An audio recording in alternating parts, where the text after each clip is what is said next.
ದೇಶದಲ್ಲೇ ಮೊದಲ ಬಾರಿಗೆ ಗಿಗ್ ಕಾರ್ಮಿಕರ ಕಲ್ಯಾಣ ಕಾಯ್ದೆ ಜಾರಿಗೊಳಿಸಿ ಮಾದರಿಯಾಗಿರುವ ರಾಜ್ಯ ಸರ್ಕಾರ ಇದೀಗ ಗಿಗ್ ಕಾರ್ಮಿಕರ ಕುಂದುಕೊರತೆ ಆಲಿಸಲು ವಿಶೇಷ ಡಿಜಿಟಲ್ ವೇದಿಕೆ ಆರಂಭಿಸಿದೆ.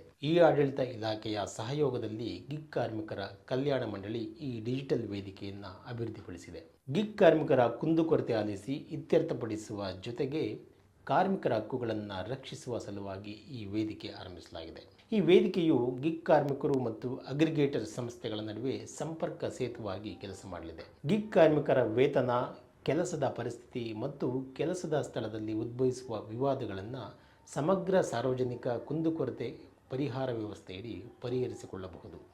ಇದರಿಂದ ಕರ್ನಾಟಕದ ಲಕ್ಷಾಂತರ ಗಿಗ್ ಕಾರ್ಮಿಕರಿಗೆ ಅನುಕೂಲವಾಗಲಿದೆ. ಕರ್ನಾಟಕ ಪ್ಲಾಟ್ಫಾರ್ಮ್ ಆಧಾರಿತ ಗಿಗ್ ಕಾರ್ಮಿಕರ ಕಾಯ್ದೆ ಮತ್ತು ನಿಯಮಗಳಡಿ ಪ್ರತಿಯೊಂದು ಅಗ್ರಿಗೇಟರ್ ಸಂಸ್ಥೆಗಳು ಇಂಟರ್ನಲ್ ಡಿಸ್ಪ್ಯೂಟ್ ರೆಸಲ್ಯೂಷನ್ ಕಮಿಟೀಸ್ ಅಂದರೆ ಆಂತರಿಕ ವಿವಾದ ಪರಿಹಾರ ಸಮಿತಿಗಳನ್ನು ರಚಿಸಬೇಕು. ನಮ್ಮ ಯಾತ್ರಿ, ಓಲಾ, ಯೂಲೋನಂತಹ ವೇದಿಕೆಗಳು ಈಗಾಗಲೇ ಆಂತರಿಕ ವಿವಾದ ಪರಿಹಾರ ಸಮಿತಿಗಳನ್ನು ರಚಿಸಿಕೊಂಡು ರಾಜ್ಯ ಸರ್ಕಾರದ ಡಿಜಿಟಲ್ ವೇದಿಕೆಯೊಂದಿಗೆ ಸಂಯೋಜಿಸಿಕೊಂಡಿವೆ. ಈ ವೇದಿಕೆಯಡಿ ಸಲ್ಲಿಸುವ ಕುಂದುಕೊರತೆಗಳು ಸ್ವಯಂಚಾಲಿತವಾಗಿ ಆಯಾ ಅಗ್ರಿಗೇಟರ್ಗಳ ಇಂಟರ್ನಲ್ ಡಿಸ್ಪ್ಯೂಟ್ ರೆಸಲ್ಯೂಷನ್ ಕಮಿಟೀಸ್ಗೆ ನೇರವಾಗಿ ರವಾನೆಯಾಗಲಿವೆ. ಅಂತಹ ದೂರುಗಳನ್ನು ಕಾಲಮಿತಿಯಲ್ಲಿ ಸರ್ಕಾರ ಇತ್ಯರ್ಥಪಡಿಸಬೇಕಾಗುತ್ತದೆ. ಈ ಸ್ವಯಂಚಾಲಿತ ವ್ಯವಸ್ಥೆಯಲ್ಲಿ ಅನಗತ್ಯ ವಿಳಂಬವಾಗದಂತೆ ರಾಜ್ಯ ಸರ್ಕಾರವು ಗಿಗ್ ಕಾರ್ಮಿಕರು ಮತ್ತು ಆನ್ಲೈನ್ ಅಗ್ರಿಗೇಟರ್ ಸಂಸ್ಥೆಗಳೊಂದಿಗೆ ಮೇಲ್ವಿಚಾರಣೆ ನಡೆಸಲಿದೆ. ಇನ್ನು ರಾಜ್ಯದಲ್ಲಿ ಇಲ್ಲಿಯವರೆಗೆ 12 ಲಕ್ಷ ಗಿಗ್ ಕಾರ್ಮಿಕರ ವಿವರಗಳನ್ನು ಅಗ್ರಿಗೇಟರ್ ಸಂಸ್ಥೆಗಳು ಸರ್ಕಾರದ ಡಿಜಿಟಲ್ ವೇದಿಕೆಯೊಂದಿಗೆ ಹಂಚಿಕೊಂಡಿವೆ. ಸಮಗ್ರ ಸಾರ್ವಜನಿಕ ಕುಂದುಕೊರತೆ ಪರಿಹಾರ ವ್ಯವಸ್ಥೆಯಡಿ ಕೆಲಸದಿಂದ ವಜಾಗೊಳಿಸುವಿಕೆ, ಅಮಾನತು, ವೇತನ ತಡೆಹಿಡಿಯುವಂತಹ ಪ್ರಕರಣಗಳು ಮತ್ತು ಅಸುರಕ್ಷಿತ ವಾತಾವರಣಕ್ಕೆ ಸಂಬಂಧಿಸಿದ ದೂರುಗಳನ್ನು ಇಲ್ಲಿ ನೋಂದಾಯಿಸಬಹುದು.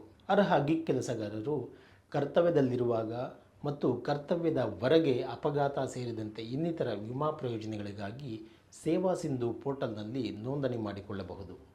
ನೋಂದಾಯಿತ ಕಾರ್ಮಿಕರು ತಮ್ಮ ಕಲ್ಯಾಣ ಕೊಡುಗೆಗಳನ್ನು ಟ್ರ್ಯಾಕ್ ಮಾಡಲು ಮತ್ತು ಗೊತ್ತುಪಡಿಸಿದ ಡ್ಯಾಶ್ಬೋರ್ಡ್ ಮೂಲಕ ಅರ್ಹ ಯೋಜನೆಗಳನ್ನು ಪ್ರವೇಶಿಸಲು ಅವರಿಗೆ ವಿಶಿಷ್ಟ ಗುರುತಿನ ಸಂಖ್ಯೆ ನೀಡಲಾಗುವುದು. ಆ ಮೂಲಕ ವಿವಿಧ ಅಗ್ರಿಗೇಟರ್ ಸಂಸ್ಥೆಗಳಲ್ಲಿ ಕೆಲಸ ಮಾಡುವ ಕಾರ್ಮಿಕರ ಮಾಹಿತಿಯು ಎರಡೆರಡು ಬಾರಿ ದಾಖಲಾಗುವುದನ್ನು ತಪ್ಪಿಸಬಹುದಾಗಿದೆ. ಗಿಗ್ ಕಾರ್ಮಿಕರು ಎಷ್ಟು ಗಂಟೆ ಕೆಲಸ ಮಾಡಬೇಕು, ಅವರು ಮಾಡುವ ಕೆಲಸದ ಸ್ವರೂಪ ಹೇಗಿರಲಿದೆ ಮತ್ತಿತರ ಅಂಶಗಳನ್ನು ಆಧರಿಸಿ ಅವರಿಗಾಗಿಯೇ ಸರ್ಕಾರ ಕಲ್ಯಾಣ ಯೋಜನೆಗಳನ್ನು ರೂಪಿಸಲಿದೆ. ಇದಕ್ಕೆ ತಜ್ಞರು ಮತ್ತು ಪರಿಣಿತ ಸಂಸ್ಥೆಗಳ ನೆರವು ಪಡೆಯುತ್ತಿದ್ದು, ಕಲ್ಯಾಣ ಯೋಜನೆಗಳ ಕರಡು ಅಂತಿಮಗೊಂಡ ನಂತರ ಅವುಗಳನ್ನು ಮುಂದಿನ ಗಿಗ್ ಕಾರ್ಮಿಕರ ಮಂಡಳಿಯ ಸಭೆಯಲ್ಲಿಟ್ಟು ಚರ್ಚಿಸಲಾಗುವುದು. ಕರ್ನಾಟಕ ಪ್ಲಾಟ್ಫಾರ್ಮ್ ಆಧಾರಿತ ಗಿಗ್ ಕಾರ್ಮಿಕರ ನಿಧಿಗೆ ಜಮಾ ಮಾಡಲಾದ ಪಾವತಿಗಳ ಮೇಲೆ ಅಗ್ರಿಗೇಟರ್ಗಳು 1% ಕ್ಷೇಮಾಭಿವೃದ್ಧಿ ಶುಲ್ಕ ಪಾವತಿಸಬೇಕು.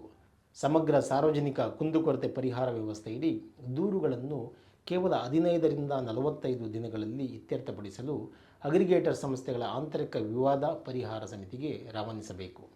ಅಲ್ಲಿ ಕಾಲಮಿತಿಯಲ್ಲಿ ಸಮಸ್ಯೆಗಳನ್ನು ಬಗೆಹರಿಸಲಾಗುತ್ತದೆ.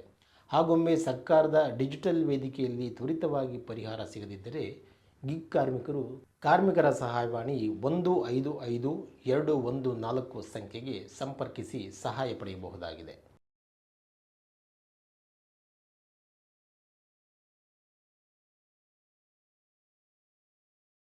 ಹೆಚ್ಚಿನ ಸುದ್ದಿ ಅಪ್ಡೇಟ್ಗೆ ಈಗಲೇ the federal Karnataka YouTube page ಅನ್ನು ಸಬ್ಸ್ಕ್ರೈಬ್ ಮಾಡಿ.